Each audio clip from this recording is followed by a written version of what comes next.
ഞാൻ ഹൈവിൽ ഉപയോഗിച്ചിട്ട് അതിന് കാശ് ഉണ്ടാക്കാൻ ഞാൻ പഠിപ്പിച്ചു തരാം. ഫസ്റ്റ് ഹൈവിൽ എന്താണെന്ന് ഞാൻ പറഞ്ഞുതരാം, പിന്നെ ഹൈവിൽ ഇൻസ്റ്റാൾ ചെയ്യാൻ ഞാൻ പറഞ്ഞുതരാം. ഹൈവിൽ എന്ന് പറഞ്ഞാൽ ഇത്രേ ഉള്ളൂ, അത് ഒരു ഓൾ ഇൻ വൺ ഡീപ്പിംഗ് മാനേജർ ആണ്. ഡീപ്പിംഗ് എന്ന് പറഞ്ഞിട്ടുണ്ടെങ്കിൽ ഡീസെൻട്രലൈസ് ഫിസിക്കൽ ഇൻഫ്രാസ്ട്രക്ചർ നെറ്റ്വർക്ക്സ് എന്നാണ്. നിങ്ങൾക്ക് ഡീസെൻട്രലൈസ് ഫിസിക്കൽ ഇൻഫ്രാസ്ട്രക്ചർ നെറ്റ്വർക്ക്സ് എന്താണെന്ന് അറിയില്ലെങ്കിൽ, വാക്ക് എന്താണെന്ന് അറിയില്ലെങ്കിൽ ഞാൻ പറഞ്ഞുതരാം. അത്രേ ഉള്ളൂ. നിങ്ങളുടെ മൊബൈൽ ഡിവൈസോ PC യോ അതിലത്തെ കമ്പ്യൂട്ടേഷൻ സ്റ്റോറേജ് അല്ലെങ്കിൽ ബാൻഡ് വിത്ത്, നിങ്ങൾക്ക് ഇന്റർനെറ്റ് ഉണ്ടെങ്കിൽ ബാൻഡ് വിത്ത് അത് നിങ്ങൾക്ക് വേറൊരു വ്യക്തിക്ക് കൊടുക്കാം. മനസ്സിലായോ? വേറൊരു വ്യക്തി മീനിങ് നിങ്ങൾക്ക് ഒരു ആപ്പ് ഡെവലപ്പറിന് കൊടുക്കാം. എന്തിന്? അയാൾക്ക് ഹോസ്റ്റ് ചെയ്യാൻ ആളുടെ അപ്ലിക്കേഷൻ, അല്ലെങ്കിൽ ആൾക്ക് സ്റ്റോറേജ് ആയിട്ട് മീൻസ് ആളുടെ ഫയൽസുകളൊക്കെ എടുത്തു വെക്കാൻ വേണ്ടിയിട്ട് സ്റ്റോറേജ് ആയിട്ട് നിങ്ങളുടെ PC കൊടുക്കാം. അത് മാർക്കറ്റ് ഡിമാൻഡ് അനുസരിച്ചിട്ടാണ് വില നിശ്ചയിക്കുക. അത് നിങ്ങൾക്ക് നിശ്ചയിക്കാൻ പറ്റും ബേസിക്കലി. പക്ഷെ ഹൈവിലോ എന്ന് പറഞ്ഞ അപ്ലിക്കേഷനിൽ അത് ഓട്ടോമാറ്റിക്കാണ്, നിങ്ങളെല്ലാം നിശ്ചയിക്കുന്നത് ഓട്ടോമാറ്റിക്കലി ആണ് അത് സംഭവിക്കുന്നത്. മനസ്സിലായ?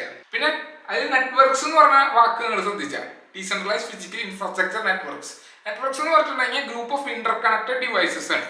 എന്ന് വെച്ചിട്ടുണ്ടെങ്കിൽ പല ഡിവൈസുകളിലായിട്ടാണ് അവർ റിസോഴ്സസ് അലോക്കേറ്റ് ചെയ്യുക അല്ലെങ്കിൽ റിസോഴ്സസ് റിട്രീവ് ചെയ്യുക. മനസ്സിലായോ? പല ഡിവൈസ്, അതിന് ഡിസ്ട്രിബ്യൂട്ടഡ് നേച്ചറാണ്. ഡിസ്ട്രിബ്യൂട്ടഡിലാണ് ഡാറ്റ കളക്ടിങ് ചെയ്യുക, റിട്രീവിങ് ചെയ്യുക. മനസ്സിലായോ? എന്ന് വെച്ചിട്ടുണ്ടെങ്കിൽ എല്ലാവർക്കും ഗുണമായിരിക്കും, എല്ലാവർക്കും ഇൻസെന്റീവ് ഉണ്ട്. എന്തിനാണ്? കമ്പ്യൂട്ടറിന്റെ കമ്പ്യൂട്ടേഷനും സ്റ്റോറേജും ബാൻഡ് വിത്ത് ആയിക്കോട്ടെ അത് കൊടുക്കാൻ വേണ്ടിയിട്ട് വേറൊരു വ്യക്തിക്ക്, അല്ലെങ്കിൽ അത് ആവശ്യമുള്ള ഒരു വ്യക്തിക്ക് കൊടുക്കാൻ. അതിനനുസരിച്ച് നിങ്ങൾക്ക് കാശ് കിട്ടും. അത് ഒരു ടോക്കണിലായിരിക്കാം കിട്ടുന്നത്. മനസ്സിലായോ? ഇതാണ് ഡീപ്പിന്റെ ആശയം. ഡീപ്പിംഗ് പ്രൊജക്ട് എന്ന് പറഞ്ഞാൽ എന്തുട്ടാന്ന് വെച്ചിട്ടുണ്ടെങ്കിൽ ഇത്രേ ഉള്ളൂ, ഈ ഒരു കാര്യത്തിൽ സ്റ്റോറേജിലോ കമ്പ്യൂട്ടേഷനിലോ അല്ലെങ്കിൽ ബാൻഡ് വിത്തിലോ അതിൽ ഫോക്കസ് ചെയ്യണ ഒരു പ്രൊജക്ട്. ഇത്രേ ഉള്ളൂ. ഈ ആശയത്തിൽ ഫോക്കസ് ചെയ്യുന്ന ഒരു പ്രൊജക്ട്. മനസ്സിലായോ? അതെന്ന് വെച്ചിട്ടുണ്ടെങ്കിൽ നിങ്ങൾ ഫയൽ കോയിൻ ഉപയോഗിക്കുകയാണെങ്കിൽ ഫയൽ കോയിൻ അലോക്കേറ്റ് ചെയ്യും. ബേസിക്കലി എന്ന് വെച്ചിട്ടുണ്ടെങ്കിൽ നിങ്ങളുടെ PCയിൽ സ്റ്റോറേജ് സ്പേസ് അലോക്കേറ്റ് ചെയ്യും. അതിനനുസരിച്ച് ആവശ്യമുള്ള ആൾക്കാർക്ക് മീൻസ് ആപ്പ് ഡെവലപ്പേഴ്സോ അല്ലെങ്കിൽ സ്റ്റോറേജിൽ എടുത്തു വെക്കാൻ ആവശ്യമുള്ള ആൾക്കാർക്ക് മീൻസ് അവരുടെ ഡിവൈസിൽ അത്ര സ്പേസിൽ വെച്ച് അവർക്ക് വേറെ സ്ഥലത്ത് എടുത്തു വെക്കണം സേഫ് ആയിട്ട്. അങ്ങനത്തെ ആൾക്കാർക്ക് ഫയൽ കോയിൻ തന്നെ അലോക്കേറ്റ് ചെയ്യും. മീൻസ് സ്പേസും അതിനനുസരിച്ചിട്ട് ഒരു എൻക്രിപ്റ്റഡ് ഫോർമാറ്റിൽ അവർ ആ ഫയലുകളൊക്കെ എടുത്തു വെക്കും. അപ്പൊ അവർക്ക് ആവശ്യം ഉണ്ടെങ്കിൽ എപ്പോൾ വേണമെങ്കിലും റിട്രീവ് ചെയ്യാം. ബേസിക്കലി മീൻസ് അവർക്ക് ഡയറക്റ്റ്ലി എടുക്കാൻ പറ്റും. പക്ഷെ നമ്മുടെ കമ്പ്യൂട്ടറിൽ എൻക്രിപ്റ്റഡ് ഫോർമാറ്റിലായിരിക്കും വെച്ചേക്കുന്നത്. മീൻസ് നമ്മൾ അലോക്കേറ്റ് അനുസരിച്ചിരിക്കും സ്പേസ് ഒക്കെ. പക്ഷെ ഹൈവിലോടെ കാര്യത്തിൽ അങ്ങനത്തെ ആവശ്യമൊന്നുമില്ല ബേസിക്കലി. അപ്പൊ ഇതിൽ സ്പെഷ്യലൈസ് ചെയ്യുന്നതാണ് Filecoin. Filecoin DePIN project ആണ്. അതുപോലെ സിമിലർ ആയിട്ടുള്ള പ്രൊജക്റ്റുകളുണ്ട്, കമ്പ്യൂട്ടേഷനും അങ്ങനെ പല കാര്യത്തിലും പല ഡീപ്പിംഗ് പ്രൊജക്റ്റുകളും ഉണ്ട്. മനസ്സിലായോ? പക്ഷെ ഹൈവിലോ എന്ന് പറഞ്ഞിട്ടാണ്, ഹൈവിലോ എന്ന് പറഞ്ഞിട്ടുണ്ടെങ്കിൽ ഒരു എഗ്രിഗേറ്റ് ആണ്. വെച്ചിട്ടുണ്ടെങ്കിൽ എഗ്രിഗേറ്റ് എന്ന് വെച്ചിട്ടുണ്ടെങ്കിൽ എല്ലാ ഡീപ്പിംഗ് പ്രൊജക്ട്സിൻ്റെയും ഒരു എഗ്രിഗേറ്റ് വെച്ചിട്ടുണ്ടെങ്കിൽ ആ ഹൈവിലോ എന്ന അപ്ലിക്കേഷനിൽ ആ ഇന്റർഫേസിൽ എല്ലാതരം ഡീപ്പിംഗ് പ്രൊജക്ട്സുകളും കാണാൻ പറ്റും. അതിന്റെ എല്ലാ എഗ്രിഗേറ്റുകളും മീൻസ് എല്ലാ ഡീപ്പിംഗ് പ്രൊജക്റ്റുകളും ഒരു ഇന്റർഫേസിൽ കാണാൻ പറ്റും. ഹൈവിലോ തന്നെ റീഡയറക്റ്റീവ് മാർക്കറ്റ് ഡിമാൻഡ് അനുസരിച്ചിട്ട് റീഡയറക്റ്റീവ് ബേസിക്കലി. ഇപ്പൊ നിങ്ങൾ കമ്പ്യൂട്ടേഷൻ സ്റ്റോറേജ് ഒക്കെ കൊടുക്കുകയാണെങ്കിൽ ഇപ്പൊ ഫയൽ കോയിന് കൂടുതൽ ഡിമാൻഡ് കൂടി ബേസിക്കലി എന്ന് വെച്ചിട്ടുണ്ടെങ്കിൽ ആൾക്കാർ കൂടുതൽ ആവശ്യപ്പെടുന്ന സ്പേസ് സ്റ്റോറേജ് സ്പേസ്. അപ്പൊ തന്നെ ഹൈവില റീറൂട്ട് ചെയ്യും. ബേസിക്കലി ഏറ്റവും കൂടുതൽ ഡിമാൻഡ് കൂടുതൽ അതിനാണ്. അപ്പൊ നിങ്ങളുടെ കമ്പ്യൂട്ടർ ആയിരിക്കും എടുക്കുക. അപ്പൊ നിങ്ങൾക്ക് കൂടുതൽ കാശ് കിട്ടും. ആ സമയത്ത് ഭയങ്കര ഡിമാൻഡാണ് സ്റ്റോറേജിന്. അപ്പൊ അറ്റ് ദാറ്റ് മൊമെന്റ് ആ ഒരു നിമിഷത്തിൽ നിങ്ങളുടെ കമ്പ്യൂട്ടറിൽ ഫ്രീ സ്പേസ് കണ്ട് ബേസിക്കലി. അപ്പൊ അത്ര ഡിമാൻഡ് ആയതുകൊണ്ട് ഭയങ്കര ഡിമാൻഡാണ്, ആൾക്കാർക്ക് ആവശ്യമുണ്ട് ഫ്രീ സ്പേസ്. അപ്പൊ നിങ്ങൾക്ക് കൂടുതൽ വില, കൂടുതൽ പോയിന്റ്സ് കിട്ടും, അല്ലെങ്കിൽ കൂടുതൽ കാശ് കിട്ടും. മനസ്സിലായ? ആ സമയത്ത് സ്പേസ് കൊടുക്കുന്ന ആൾക്കാർക്കൊക്കെ കൂടുതൽ കാശ് കിട്ടും. അതുപോലെ കമ്പ്യൂട്ടേഷന്റെ കാര്യത്തിലും അതുപോലെ തന്നെ. അപ്പൊ നിങ്ങൾക്ക് മനസ്സിലായ ഹൈവിൽ എന്താണ്? ഹൈവിൽ എന്ന് പറഞ്ഞിട്ടുണ്ടെങ്കിൽ ഇത്രേ ഉള്ളൂ, ഒരു ഇന്റർഫേസ് ആണ്. ആ ഇന്റർഫേസിൽ ഗ്രൂപ്പ് ഓഫ് ഡീപ്പിംഗ് പ്രൊജക്ട്സുകൾ ഉണ്ട്. ആ ഡീപ്പിംഗ് പ്രൊജക്ട്സുകൾ നിങ്ങൾക്ക് വേണമെങ്കിൽ എനേബിൾ ചെയ്യാം. ഗോളം, ഫയൽ കോയിൻ, അങ്ങനെ സ്റ്റോറേജ്, അങ്ങനത്തെ കുറെ ഡീപ്പിംഗ് പ്രൊജക്റ്റുകളാണ്. അതൊക്കെ എനേബിൾ ചെയ്ത് കഴിഞ്ഞിട്ടുണ്ടെങ്കിൽ നിങ്ങൾക്ക് അവർക്കൊക്കെ വേണ്ടി നിങ്ങളുടെ കമ്പ്യൂട്ടർ വർക്ക് ചെയ്യും. എന്ന് വെച്ചിട്ടുണ്ടെങ്കിൽ ആ പ്രൊജക്ട്സ് ഓട്ടോമാറ്റിക്കലി റീറൂട്ട് ചെയ്യും, അല്ലെങ്കിൽ ഓട്ടോമാറ്റിക്കലി അലോക്കേറ്റ് ചെയ്യും റിസോഴ്സസ്, പിന്നെ റിട്രീവ് ചെയ്ത് കൊടുക്കും. മീൻസ് അതിനനുസരിച്ചിട്ട് അവർ ഗോളത്തിന്റെ ആ നെറ്റ്വർക്ക് അതിനനുസരിച്ചിട്ട് റിസോഴ്സസ് അലോക്കേറ്റ് ചെയ്തൊക്കെ കൊടുക്കും. ഡിമാൻഡ് ഉണ്ടെങ്കിൽ നിങ്ങൾക്ക് കൂടുതൽ കാശ് കിട്ടും. ഇതൊക്കെ ഓട്ടോമാറ്റിക് ആണ്. ഇതൊക്കെ പൊതുവെ മീൻസ് ഈ ഹൈവിൽ അപ്ലിക്കേഷനിലെല്ലാം ഓട്ടോമാറ്റിക്കാണ്. ഹൈവില് ചെയ്തോളും എല്ലാതും. ഈ എല്ലാ DPM പ്രൊജക്ട്സുകൾക്ക് ആവശ്യമനുസരിച്ചിട്ട് കമ്പ്യൂട്ടേഷനും അല്ലെങ്കിൽ സ്റ്റോറേജ് ഒക്കെ അത് എടുത്തു കൊടുക്കും, അല്ലെങ്കിൽ സ്റ്റോറേജ് ഒക്കെ എടുത്തു വെക്കുകയും ചെയ്യും. ബേസിക്കലി ഫയൽസ് ഒക്കെ എടുത്തു വെക്കുക നമ്മുടെ കമ്പ്യൂട്ടറിൽ. അതിനനുസരിച്ച് നമുക്ക് കാശ് കിട്ടും. നമുക്ക് അതിനെക്കുറിച്ച് ഒന്നും ചിന്തിക്കേണ്ട ആവശ്യമില്ല. നമുക്ക് വെറുതെ ഇരുന്നാൽ മതി. നമുക്ക് വെറുതെ ഇരുന്നിട്ട് ആലോചിക്കുക. മീൻസ് ആലോചിക്കേണ്ട ആവശ്യമില്ല. ബാക്ക്ഗ്രൗണ്ടിൽ ഇട്ട് വയ്ക്കുക, പിന്നെ നമ്മുടെ കാര്യങ്ങളൊക്കെ ചെയ്യാൻ നമുക്ക് കാശ് കിട്ടും ഡോളർ അനുസരിച്ചിട്ട്. മനസ്സിലായോ? അതാണ് അതിലത്തെ ഇമ്പോർട്ടന്റ് പോയിന്റ്. നമുക്ക് പിടികിട്ടിയ ഹൈവിലോ എന്ന് പറഞ്ഞത്രേ ഉള്ളൂ. ഒരു all in one D P മാനേജറാണ്. എല്ലാ ഡി പി പ്രോസസ്സും ഉണ്ടാവും അതിൽ. നിങ്ങൾ എല്ലാവരും എനേബിൾ ചെയ്ത് വെച്ചിട്ടുണ്ടെങ്കിൽ ചില നെറ്റ്വർക്കുകൾക്കൊക്കെ ഇപ്പോൾ ഗോളത്തിലൊക്കെ ഒരു ആക്ടിവിറ്റി നടക്കണ്ടാവില്ല. മീൻസ് ആർക്കും അതിന്റെ സർവീസ് ആവശ്യം വരുന്നുണ്ടാവില്ല, അല്ലെങ്കിൽ ഫയൽ കോയിൻ ഉപയോഗിക്കാൻ ആർക്കും താല്പര്യം ഉണ്ടാവില്ല. പക്ഷെ ആവശ്യം ഉണ്ടെങ്കിൽ അത്രയ്ക്ക് ഡിമാൻഡ് കൂടുകയാണെങ്കിൽ നിങ്ങളുടെ കമ്പ്യൂട്ടർ അവിടെ ഉണ്ടെങ്കിൽ മീൻസ് സ്പേസ് ആയിട്ട് അവൈലബിൾ ആക്കി വെച്ചിട്ടുണ്ടെങ്കിൽ നിങ്ങളുടെ കമ്പ്യൂട്ടറിന് ഡിമാൻഡ് കൂടുതലാണ്. അപ്പൊ നിങ്ങൾക്ക് കൂടുതൽ കാശ് കിട്ടും. മനസ്സിലായോ? അങ്ങനെയാണ് ലൊക്കേഷൻ. തീരെ ഡിമാൻഡ് ഇല്ലെങ്കിൽ കുറച്ച് ലൊക്കേഷൻ നടക്കുന്നുള്ളൂ റിസോഴ്സസ്. അപ്പൊ റിട്രീവൽ കുറച്ച് നടക്കുന്നുള്ളൂ. അപ്പൊ അതിനനുസരിച്ച് കാശ് കുറയും. പക്ഷെ നമ്മൾ നേരത്തെ തുടങ്ങുകയാണെങ്കിൽ നമുക്ക് കൂടുതൽ കാശ് കിട്ടും ഭാവിയിൽ. നിങ്ങൾക്ക് ഇത് മനസ്സിലാക്കണം ഇതിന്റെ ഇംപ്ലിക്കേഷൻസ്. ഈ ഡി പി പ്രൊജക്ട്സുകളൊക്കെ വരുമ്പോൾ നിങ്ങൾ ഭാവിയിൽ ക്ലൗഡൊക്കെ ഉപയോഗിക്കുന്നുള്ളൂ. ക്ലൗഡ് സ്റ്റോറേജ് നിങ്ങൾ ഫയൽസ് ഒക്കെ എടുത്ത് വെക്കില്ലേ. ഇതിന്റെ ആവശ്യം ഇനി വരുന്നില്ല. വെച്ചിട്ടുണ്ടെങ്കിൽ നിങ്ങൾ സെൻട്രലൈസ്ഡ് ആയിട്ടുള്ള ഒരു എൻറ്റിറ്റിക്കാണ് ഗൂഗിളിനാണ് നമ്മൾ കൊടുക്കുന്നത്. അതിന് പകരം നമ്മൾ ഇങ്ങനത്തെ ഡി പി പ്രൊജക്ട്സുകൾ വെച്ചിട്ട് നമ്മൾ ഓരോ കമ്പ്യൂട്ടറിലായിട്ട് നമ്മുടെ ഫയൽസ് ഒക്കെ എടുത്ത് വെക്കുകയാണെങ്കിൽ ഒരു എൻക്രിപ്റ്റഡ് ഫാഷനിൽ ഡീസെൻട്രലൈസ്ഡ് ഫാഷനിൽ എടുത്ത് വെക്കുകയാണെങ്കിൽ ഒരു ടോറന്റ് സ്റ്റൈലിൽ എടുത്ത് വെക്കുകയാണെങ്കിൽ നമുക്ക് എപ്പോഴാണെങ്കിലും റിട്രീവും ചെയ്തെടുക്കാം. സിംഗിൾ പോയിന്റ് ഓഫ് ഫെയിലിയറും ഉണ്ടാവാൻ ചാൻസ് കുറവാണ്.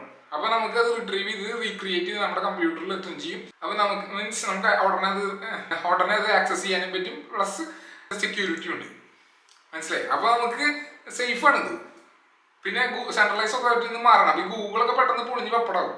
ആമസോണൊക്കെ ബേസിക്കലി മീൻസ് അവരുടെ മെയിൻ മണി വാല്യൂ എന്ന് പറഞ്ഞിട്ടുണ്ടെങ്കിൽ മീൻസ് പ്രോഫിറ്റ് എന്ന് പറഞ്ഞിട്ടുണ്ടെങ്കിൽ AWS ആണ്. ഇങ്ങനത്തെ കുറെ ഡി പി പ്രോജക്ട്സുകൾ വന്നിട്ടുണ്ടെങ്കിൽ മീൻസ് വേറെ കമ്പനികളൊക്കെ ഇതിലേക്ക് ആശ്രയം മാറ്റിയിട്ടുണ്ടെങ്കിൽ ഡിസ്ട്രിബ്യൂട്ടഡ് ഫാഷനിൽ ഫയൽസ് എടുത്ത് വെക്കുന്ന രീതിയിലേക്ക് അവർ മാറിയിട്ടുണ്ടെങ്കിൽ കഴിഞ്ഞു കത്തിക്കില്ല അവരുടെ പരിപാടികളൊക്കെ തീർന്നു. ഈ വലിയ കമ്പനികളുടെ ഒക്കെ ഇതെന്തായാലും സംഭവിക്കുന്ന ഒരു നല്ല ഉറപ്പുണ്ടെങ്കിൽ, നല്ല ഉറപ്പെന്ന് വെച്ചിട്ടുണ്ടെങ്കിൽ ഉറപ്പാണ്. എന്താ വെച്ചിട്ടുണ്ടെങ്കിൽ ഇത്രയധികം സ്റ്റോറേജ് സ്പേസ്, ഇത്രയും കമ്പ്യൂട്ടേഷൻ സ്പേസ് വെറുതെ ഇരിക്കുകയാണ്. ഇപ്പോൾ നിങ്ങൾ SSDയുടെ കാശ് കുറയാണ്, ഹാർഡ് ഡിസ്കിന്റെ കാശ് കുറയാണ്. അത് മനസ്സിലാക്കണം. അപ്പോൾ ഇത്രയധികം സ്പേസ് വെറുതെ ഇരിക്കുമ്പോൾ നമുക്ക് ഇത്രയധികം സ്പേസ് ആപ്പ് ഡെവലപ്പേഴ്സിനും അല്ലെങ്കിൽ സ്റ്റോറേജ് സ്പേസ് ആവശ്യമുള്ള ആൾക്കാർക്ക് ഒക്കെ നമുക്ക് കൊടുക്കാം. ബേസിക്കലി കൊടുത്തു കഴിഞ്ഞിട്ടുണ്ടെങ്കിൽ അവർക്ക് ഉപയോഗിക്കുകയും ചെയ്യാം, നമുക്ക് കാശും കിട്ടുകയും ചെയ്യും. ഇത്രയധികം $400 ബില്യൺ ഒക്കെ AWSനും ആലിബാബ ക്ലൗഡിലും മറ്റൊരിക്കലും പോകും. അതൊക്കെ പിടിക്കുക വന്നിട്ടുണ്ടെങ്കിൽ നമ്മളെല്ലാവരും കാശുകാരാവും. മീൻസ് നമുക്കൊക്കെ കാശ് കിട്ടും. പ്രത്യേകിച്ച് ഇന്ത്യക്കാർക്ക് നിങ്ങൾ ആലോചിക്കണം. പ്രത്യേകിച്ച് ഇന്ത്യക്കാർക്ക് കാരണം വെച്ചിട്ടുണ്ടെങ്കിൽ ഇത് ഡോളറിലാണ് മൂല്യം എന്ന് നോക്കി. സ്റ്റാൻഡേർഡ് ഓഫ് ലിവിങ് കുറഞ്ഞ സ്ഥലത്ത് കൂടുതൽ കാശ് കിട്ടും. കാരണം വെച്ചിട്ടുണ്ടെങ്കിൽ സ്റ്റാൻഡേർഡ് ഓഫ് ലിവിങ് കൂടുതൽ സ്ഥലത്ത് അവർക്ക് വീട്ടിൽ കൂടുതൽ വില വെക്കാൻ പറ്റില്ല. കാരണം വെച്ചാൽ നമ്മൾ വില കുറച്ച് വെക്കും, നമ്മൾ ഇത്ര വിലയ്ക്ക്. പക്ഷെ ഇത് ഡൈനാമിക് പ്രോസസ് കാരണം പറ്റില്ല. പക്ഷെ ഭാവിയിൽ ഇൻഡിവിജ്വൽ പ്രൊഡക്ട്സ് ഡി പി പ്രൊഡക്ട്സിൽ നമുക്ക് വേണമെങ്കിൽ വില വെച്ചാൽ നമ്മൾ ഏറ്റവും വില വെച്ച് കുറച്ച് വെച്ചിട്ടുണ്ടെങ്കിൽ നമുക്ക് ഡോളറിലായിരിക്കും ചിലവ് കിട്ടാം കുറെ കാശ്. അവന് ഡോളർ പറയാൻ പറ്റില്ല. സ്റ്റാൻഡേർഡ് ലിവിങ് കൂടി സ്ഥലം. അപ്പൊ നമ്മുടെ നിലവാരം കൂടിക്കൊണ്ടിരിക്കും, നമുക്ക് കൂടുതൽ സൗകര്യങ്ങളും കിട്ടും. മനസ്സിലായോ? അപ്പൊ ഞാൻ പറഞ്ഞു തരുന്നത് ഇത്രേ ഉള്ളൂ. ഇതാണ് ഹൈവിലോ. ഇനി അങ്ങനെ ഹൈവിൽ ഇൻസ്റ്റാൾ ചെയ്യാന്ന് ഞാൻ പറഞ്ഞാലോ. മനസ്സിലായോ? Thank you. പിന്നത്തെ ചോദ്യം എന്താണെന്ന് വെച്ചിട്ടുണ്ടെങ്കിൽ ഹൈവിൽ ഉപയോഗിച്ചിട്ട് നിങ്ങൾക്ക് അതിന് കാശ് ഉണ്ടാക്കാൻ പറ്റാം. അതിന് പല ഘടകങ്ങളുണ്ട്. മീൻസ് മൾട്ടിപ്പിൾ ഫാക്ടേഴ്സ് ഉണ്ട്. ആദ്യത്തെ ഫാക്ടർ എന്ന് വെച്ചിട്ടുണ്ടെങ്കിൽ നിങ്ങളുടെ GPU അനുസരിച്ചിരിക്കും. നിങ്ങൾക്ക് നല്ല GPU ഉണ്ടെങ്കിൽ നിങ്ങൾക്ക് മാസം $50 ഒക്കെ ഉണ്ടാക്കാം ഹൈവിൽ ഉപയോഗിച്ചിട്ട്. ഞാൻ സിംഗിൾ ഡിവൈസിന്റെ കാര്യം പറയുന്നത്. പിന്നെ രണ്ടാമത്തത് വെച്ചിട്ടുണ്ടെങ്കിൽ നിങ്ങളുടെ CPU മാത്രമാണെങ്കിൽ നിങ്ങൾക്ക് $10-20 ഉണ്ടാക്കാം. പക്ഷെ അത്രയും കാശ് ഉണ്ടാക്കാൻ പറ്റില്ല. നല്ല GPU ഉണ്ടെങ്കിൽ കൂടുതൽ കാശ് ഉണ്ടാക്കാൻ പറ്റും. മൂന്നാമത്തെ കാര്യം എന്ന് വെച്ചിട്ടുണ്ടെങ്കിൽ മൾട്ടിപ്പിൾ ഡിവൈസസ് ഉണ്ടെങ്കിൽ നിങ്ങൾക്ക് കൂടുതൽ കാശ് ഉണ്ടാക്കാൻ പറ്റും. ഓബിയസ്ലി നിങ്ങൾക്ക് കൂടുതൽ സ്റ്റോറേജ് നിങ്ങൾക്ക് വേറെ വ്യക്തിക്ക് കൊടുക്കാം. മനസ്സിലായോ?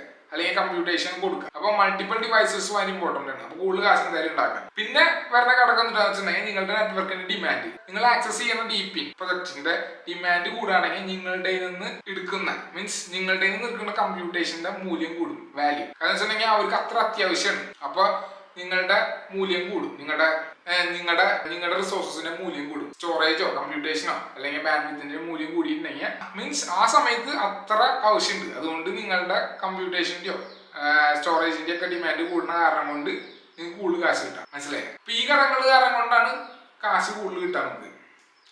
അത് മറക്കണ്ട. അപ്പൊ ഇങ്ങനെയാണ് ഹൈവിലോ നമുക്ക് കാശ് അലോക്കേറ്റ് ചെയ്യുന്നത്. നിങ്ങളാണ് തീരുമാനിക്കുക ഏത് DP പ്രോജക്റ്റിലാണ് നിങ്ങൾക്ക് പങ്ക് വേണ്ടതെന്ന്. മീൻസ് നിങ്ങൾക്ക് ആക്സസ് ചെയ്യേണ്ടത് ഏത് DP പ്രോജക്റ്റിനെയാണ്. ചില DP പ്രോജക്ട്സ് സ്റ്റോറേജ് മാത്രം നോക്കുള്ളൂ, ചിലത് കമ്പ്യൂട്ടേഷൻ സ്റ്റോറേജ് ഒക്കെ നോക്കും, ചിലത് ബാൻഡ്വിഡ്ത്ത് നോക്കും. ഡിപ്പെൻസ് നിങ്ങൾ ആക്സസ് ചെയ്യുന്നതനുസരിച്ച് ഇരിക്കും, നിങ്ങൾ അലോ ചെയ്യുന്നതനുസരിച്ച് ഇരിക്കും. മനസ്സിലായി? ഇങ്ങനെയാണ് കാശ് ഉണ്ടാക്കുക. ഏത് നെറ്റ്വർക്കിന്റെ കൂടുതൽ ഡിമാൻഡ് എന്ന് വെച്ചിട്ടുണ്ടെങ്കിൽ അതിനനുസരിച്ച് ഹൈവിയിലോ റീറൂട്ട് ചെയ്തോളും. മീൻസ് അവര് ചെയ്തോളൂ ഓട്ടോമാറ്റിക്കലി ആപ്ലിക്കേഷൻ. അത് നമ്മൾ അറിയേണ്ട ആവശ്യമില്ല. നമ്മൾക്ക് ഇതിലൊന്നും അറിയേണ്ട ആവശ്യമില്ല. നമ്മൾക്ക് ആ കൂടി എനേബിൾ ചെയ്ത് വെച്ചാൽ മാത്രം മതി. മനസ്സിലായോ? മീൻസ് ഈ ആപ്ലിക്കേഷൻ ഓൺ ആക്കിയിട്ട് പ്രൊജക്ട്സുകൾ എനേബിൾ ചെയ്ത് വെക്കുക. ഓട്ടോമാറ്റിക്കലി നമുക്ക് കാശ് കിട്ടിക്കൊണ്ടിരിക്കും. അത്ര നമ്മൾ അറിഞ്ഞാൽ മതി. ബേസിക് മനസ്സിലായോ? പിന്നെ എങ്ങനെയാണ് ഹൈവിൽ ഇൻസ്റ്റാൾ ചെയ്യാന്നുള്ളൊരു ചോദ്യമുണ്ട്. ഹൈവിൽ ഇൻസ്റ്റാൾ ചെയ്യുന്ന പറഞ്ഞിട്ടുണ്ടെങ്കിൽ ഇത്രേ ഉള്ളൂ. 2 രീതിയുണ്ട്. ഫസ്റ്റ് രീതി വെച്ച് ഞാൻ പറയാം. നിങ്ങൾക്ക് എന്റെ റിഫറൽ ഉപയോഗിച്ചിട്ട് ഇൻസ്റ്റാളേഷൻ നടത്താം. അപ്പൊ നിങ്ങൾക്ക് ഈ ചാനൽ സപ്പോർട്ടും ചെയ്യും. പിന്നെ ഇങ്ങനത്തെ വീഡിയോകൾ എനിക്ക് ഇടാൻ ഇൻസെന്റീവും കിട്ടുന്നുണ്ട്. മീൻസ് റിവാർഡും കിട്ടും. അതുകൊണ്ട് നിങ്ങൾക്ക് റിഫറൽ ഉപയോഗിച്ച് ഇൻസ്റ്റാൾ ചെയ്യാം. അല്ലെങ്കിൽ നിങ്ങൾക്ക് ഈ രീതിയിൽ ഇൻസ്റ്റാൾ ചെയ്യാം. ഫസ്റ്റ് നിങ്ങൾ ഗൂഗിളിൽ പോവുക. ഗൂഗിളിൽ പോയിട്ട് ഹൈവിലോന്ന് അടിക്കുക. ഹൈവിലോന്ന് അടിച്ചതിന് ശേഷം നിങ്ങൾ ഫസ്റ്റത്തെ ലിങ്ക് ഹൈവിലോടെ ലിങ്ക് ഞെക്കുക. ലിങ്ക് ഞെക്കിയതിന് ശേഷം അതിൽ വിൻഡോസ് ഡൗൺലോഡ് ഫോർ വിൻഡോസ് അത് ഞെക്കുക. ഡൗൺലോഡ് ഫോർ വിൻഡോസ് ഞെക്കിയതിന് ശേഷം അത് ഡൗൺലോഡ് ആവും. ഡൗൺലോഡ് ചെയ്തതിന് ശേഷം നമുക്ക് കാണാൻ പറ്റും ഡൗൺലോഡിന്റെ ഒരു ബാർ ഉണ്ട്. ആ ബാറിൽ ഇങ്ങനെ ഫസ്റ്റ് ഇങ്ങനെ കിടക്കുന്നത് കാണാം. അതിൽ സെറ്റപ്പ് കാണാൻ പറ്റും, ഇൻസ്റ്റാളേഷൻ സെറ്റപ്പ്. അത് അപ്പോൾ ക്ലിക്ക് ആക്കുക. അതിൽ ക്ലിക്ക് ആക്കുക. അപ്പൊ ഇൻസ്റ്റാളേഷൻ ഇത് വരും, സെറ്റപ്പ് വരും, വിൻഡോ വരും. ആ വിൻഡോയിൽ നെക്സ്റ്റ് അടിച്ച് നിങ്ങൾക്ക് ഇഷ്ടമുള്ള സ്ഥലത്തേക്ക് ഹൈവിൽ ഇൻസ്റ്റാൾ ചെയ്യുക. മീൻസ് ഡയറക്ടറി കൊടുക്കുക, നെക്സ്റ്റ് അടിക്കുക, ഇൻസ്റ്റാളേഷൻ പ്രോസസ്സ് കംപ്ലീറ്റ് ആയി. ഇത്രേ ഉള്ളൂ. മനസ്സിലായി? പിന്നെ ഹൈവില തുറന്നു വരും. തുറന്നു വന്നു കഴിഞ്ഞിട്ടുണ്ടെങ്കിൽ നിങ്ങൾ ഗൂഗിൾ വഴിയോ ഹൈവിലോട്ട് കയറാം. ഗൂഗിൾ വഴി കയറി കഴിഞ്ഞിട്ട് അതിൻ്റെ ഉള്ളിൽ കയറി കഴിഞ്ഞിട്ട് എനേബിൾ ചെയ്യുക ഹൈവിലോ ബാക്ക്ഗ്രൗണ്ടിൽ കടന്നോളൂ. പിന്നെ നിങ്ങൾക്ക് അതിന് മുമ്പ് ഒരു കാര്യം കൂടി നോക്കണം. ഏതൊക്കെ ഡീപ്പിൻ പ്രൊജക്ടർ നിങ്ങൾക്ക് അലോ ചെയ്യേണ്ടതെന്നുള്ളൊരു ചോദ്യം വരും. മീൻസ് നിങ്ങൾക്ക് ഏത് ഡീപ്പിൻ പ്രൊജക്ടർ വേണ്ടേ അതൊക്കെ നിങ്ങൾ അലോ ചെയ്യാം. ഐക്കോൺ നിങ്ങൾക്ക് എനേബിൾ ചെയ്യാം, ഗോള എനേബിൾ ചെയ്യാം. അങ്ങനത്തെ കുറെ ഡീപ്പിൻ പ്രൊജക്ട്സ് ഉണ്ട്. നിങ്ങൾക്ക് എല്ലാം എനേബിൾ ചെയ്ത് വയ്ക്കാം. ഡിമാൻഡ് കൂടുന്നതനുസരിച്ചിട്ട് അവര് നിങ്ങളുടെ നിന്ന് കമ്പ്യൂട്ടേഷനോ സ്റ്റോറേജോ ഒക്കെ എടുത്തോളും. ആ റെസ്പെക്റ്റീവ് ഡിപി പ്രോജക്ട് എന്താ ചെയ്യണം അതിനനുസരിച്ചിട്ട് അവരെടുത്തോളും. അതിനനുസരിച്ച് നിങ്ങൾക്ക് കാശും കിട്ടും. മനസ്സിലായി? പിന്നെ ഹൈവിലേക്ക് തന്നെ ഒരു ടോക്കൺ ഉണ്ട്. ആ ടോക്കൺ ഒരു ലോട്ടറി ബേസ് ടോക്കൺ ആണ്. വെച്ചിട്ടുണ്ടെങ്കിൽ നിങ്ങൾ അത് ഉപയോഗിക്കുന്നതനുസരിച്ചില്ലേ, ഹൈവിൽ ഉപയോഗിക്കുന്നതനുസരിച്ചിട്ട് എന്തോ ലോട്ടറി കിട്ടും. ലോട്ടറി എന്ന് വെച്ചിട്ടുണ്ടെങ്കിൽ അത് പ്രഡിക്റ്റബിൾ അല്ല. എത്ര നേരം റൺ ടൈം ഒക്കെ അനുസരിച്ചിരിക്കും. മനസ്സിലായി? എത്ര നേരം ഉപയോഗിക്കുന്നു അതിനനുസരിച്ചിട്ട് ഒരു ലോട്ടറി സിസ്റ്റം ആണ്. അപ്പൊ അതിനനുസരിച്ചായിരിക്കും നിങ്ങൾക്ക് പോയിന്റ്സ് കിട്ടുക. മനസ്സിലായി? അപ്പൊ നിങ്ങൾ ബാക്ക്ഗ്രൗണ്ടിൽ ഇത് ഇട്ട് വെച്ചാൽ മതി. ഇട്ട് വെച്ചതിന് ശേഷം നിങ്ങൾ ബാക്കിയുള്ള കാര്യങ്ങളൊക്കെ ചെയ്യാം. സാവധാനം നിങ്ങൾ പോയിന്റുകൾ കൂട്ടുന്നത് കാണാൻ പറ്റും. ആ നെറ്റ്വർക്കിന് ഡിമാൻഡ് അനുസരിച്ചിട്ടൊക്കെ അവര് അലോക്കേറ്റ് ചെയ്തോളും ഓരോ ഡി പി പ്രൊജക്ട്സിന്. നിങ്ങളുടെ കമ്പ്യൂട്ടേഷൻ ഡിവൈസ് ഒക്കെ, നിങ്ങളുടെ കമ്പ്യൂട്ടേഷൻ സ്റ്റോറേജ് ഒക്കെ. മനസ്സിലായി? അപ്പൊ അതിനനുസരിച്ചിട്ട് അത് നീക്കോളും. ഹൈവിൽ നീക്കോളും. അതിനനുസരിച്ച് നിങ്ങൾക്ക് കാശും കിട്ടും. കിട്ടിയ ആ കാശ് നിങ്ങൾക്ക് പിന്നെ ഡയറക്റ്റ് നിങ്ങൾക്ക് സെൻഡ് ചെയ്യാം ഫൈനാൻസിക്കോ. എന്നിട്ട് അവിടെ നിന്ന് നിങ്ങൾക്ക് കാശാക്കി മാറ്റി നിങ്ങൾക്ക് ഉപയോഗിക്കാം. നിങ്ങൾക്ക് ഒരു കാര്യം കൂടി മനസ്സിലാക്കണം. ഇത് നെയ്സൺ സ്റ്റേജിലാണ് നിൽക്കുന്നത്. നെയ്സൺ സ്റ്റേജിൽ നിൽക്കുന്ന കാരണം കൊണ്ട് വലിയ തുക നിങ്ങൾ ഇപ്പൊ പ്രതീക്ഷിക്കണ്ട. പക്ഷെ നെറ്റ്വർക്ക് വലുതാവുമ്പോൾ ഈ ഡി പി പ്രൊജക്ട്സ് വലുതാവുമ്പോൾ വലിയ തുകയായി മാറും. $50 ഒന്നല്ല, $5,000 ഒക്കെ ആവാം. മനസ്സിലായോ?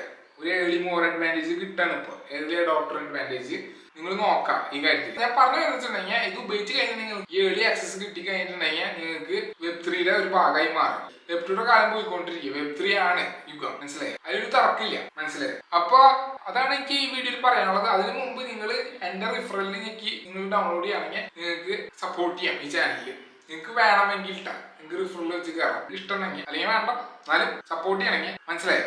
അപ്പൊ അത് ഈ വീഡിയോയിൽ ഇത്രേ ഉള്ളൂ. ഞാൻ അടുത്ത വീഡിയോ പറഞ്ഞത്. Thank you. Have A nice day.